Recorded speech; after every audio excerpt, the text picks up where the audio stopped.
ఆంధ్రప్రదేశ్ ప్రభుత్వం తీసుకునే కొన్ని నిర్ణయాలు చాలా ఆసక్తికరంగా, వినూత్నంగా ఉంటున్నాయి. అలాంటి నిర్ణయమే ర్యాపిడో డ్రైవర్లని గైడ్లుగా మార్చేటువంటి ఒక ప్రణాళిక.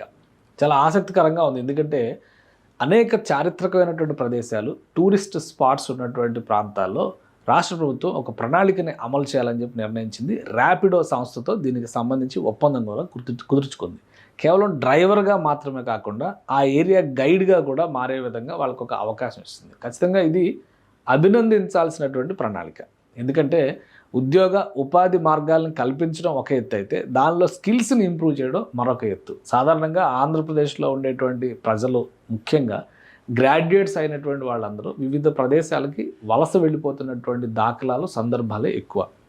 లోకల్గా ఉండేటువంటి వాళ్ళకు కూడా వాళ్ళ స్థాయికి, వాళ్ళ అనుభవాలకి, అర్హతలకి తగినటువంటి వ్యవస్థలను తీసుకురావడం అంత ఆషామాషి విషయం కాదు. కూటమి ప్రభుత్వం ఏర్పడిన తర్వాత 20 లక్షల ఉద్యోగాలు అనేటువంటి నినాదంతో ముందుకు వెళ్తూ ఉంది. ఆ క్రమంలో పెట్టుబడులు తీసుకొచ్చేటువంటి ప్రయత్నాలు పెద్ద ఎత్తున జరుగుతున్నాయి. ఈ పెట్టుబడులు తీసుకొచ్చేటువంటి క్రమంలో లోకల్ ఎంప్లాయ్మెంట్ ఇంప్రూవ్మెంట్ కోసం ఎలాంటి నిర్ణయాలు తీసుకోవాలి, ఇది కూడా ఒక ఇంపార్టెంట్ ఆస్పెక్ట్. అందులో భాగంగానే స్కిల్ డెవలప్మెంట్స్ పైన ఏపీ ప్రభుత్వం ఎక్కువ ఫోకస్ పెట్టింది. దీంతోపాటు టూరిజం ఇండస్ట్రీని ఒక ప్రత్యేకమైనటువంటి పరిశ్రమగా గుర్తిస్తుంది ఆంధ్రప్రదేశ్ ప్రభుత్వం. అందులో భాగంగానే 950 కిలోమీటర్ల పొడవైనటువంటి తీరరేఖ పైన ప్రత్యేకమైనటువంటి ఫోకస్ పెట్టింది. అదే క్రమంలో చారిత్రకమైనటువంటి ప్రదేశాలు, ముఖ్యంగా విశాఖపట్నం, విజయవాడ, తిరుపతి లాంటి ప్రదేశాల్లో ఒక పైలట్ ప్రాజెక్టుగా ఈ ర్యాపిడో డ్రైవర్ కమ్ గైడ్ ప్రాజెక్ట్ని టేకప్ చేస్తున్న ఆంధ్రప్రదేశ్ ప్రభుత్వం. దీనిలో భాగంగా ఏం చేయబోతుంది ఒకసారి చూద్దాం. ఎంపిక చేసినటువంటి డైరెక్టర్, అంటే డ్రైవర్లు అందరూ కూడా క్వాలిఫైడ్ డ్రైవర్లు అవ్వాల్సినటువంటి అవసరం లేదు. డ్రైవింగ్ సర్టిఫికేట్ అంటే డ్రైవింగ్ లైసెన్స్ ఉంటే ఎవరైనా డ్రైవ్ చేయొచ్చు. ర్యాపిడోలో ఎన్రోల్మెంట్ చేసుకోవడానికి కావాల్సిన అర్హత సొంత వాహనం ఉంటే చాలు. దీనిలో వారు భద్రత కల్పించరు. అంటే ఒకసారి క్యాబ్ కానీ, డ్రైవర్గా ఒక వెహికల్ కానీ బుక్ చేసుకున్న తర్వాత ఒక సంస్థ పైన ఉన్నటువంటి భరోసాతో ఎవరు వచ్చినా, ప్రయాణికులు ఎక్కడి నుంచి వచ్చినా కానీ వాళ్ళు ఎక్కేటువంటి అవకాశం ఉంటుంది. ఈ భరోసాకి తోడు వాళ్ళు లోకల్ నాలెడ్జ్ని మిక్స్ చేసి స్థానిక ప్రదేశాల గురించి వివరించే అవగాహన ఉన్న వాళ్ళకి మరింత ఎక్కువ డిమాండ్ ఉంటుందని చెప్పి ఏపీ ప్రభుత్వం భావిస్తుంది. అందులో భాగంగానే ఎంపవరింగ్ డ్రైవర్స్ ఎన్రిచింగ్ టూరిజం అనేటువంటి నినాదంతో ఒక క్లారిటీ సర్టిఫైడ్ టూరిస్ట్ గైడ్స్గా డ్రైవర్లను తీర్చిదిద్దేటువంటి ప్రణాళికని ఏపీ ప్రభుత్వం చేపడుతుంది. ఇందులో ఫస్ట్ ఫేజ్లో ట్రైనింగ్ ఇస్తారు, సర్టిఫికేషన్ ఇస్తారు. తర్వాత గైడెడ్ టూర్స్, ఎక్కడైతే ఏ ఏరియాల్లో అయితే ఈ గైడ్స్ అవసరం ఉంటుందో ఆ ఏరియాలకి సంబంధించినటువంటి సర్టిఫికేషన్ ఇచ్చి వాళ్ళకంటే ఒక విధంగా లైసెన్స్డ్ అని చెప్పని అనుకోవచ్చు అనమాట.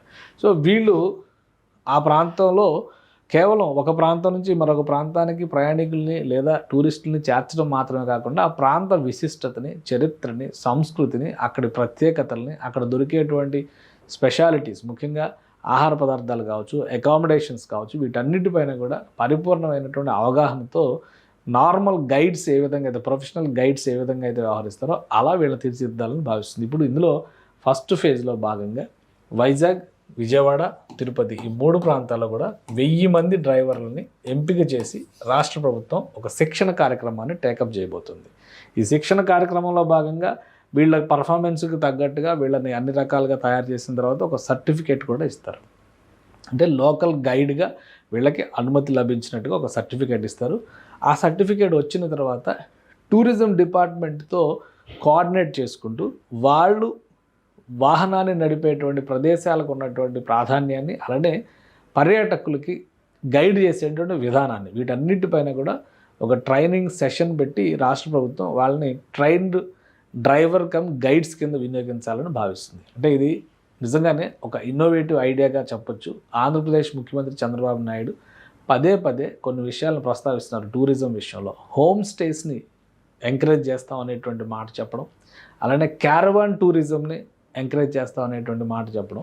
ఇప్పుడు ఇది 3వ అంశంగా దీన్ని మనం చూడాల్సి ఉంటుంది, driver cum guide programme. So ఈ 3 ప్రోగ్రాంలు చూస్తే కనుక ఏపీలో ఏ ప్రదేశానికి వెళ్ళినా రాబోయేటువంటి రోజుల్లో ఆ ప్రదేశానికి సంబంధించినటువంటి చారిత్రక, సాంస్కృతిక వారసత్వ విశేషాలను వివరించగలిగినటువంటి వ్యక్తులు దొరుకుతారు అనేటువంటి భరోసా ఇచ్చే ప్రయత్నం జరుగుతుంది.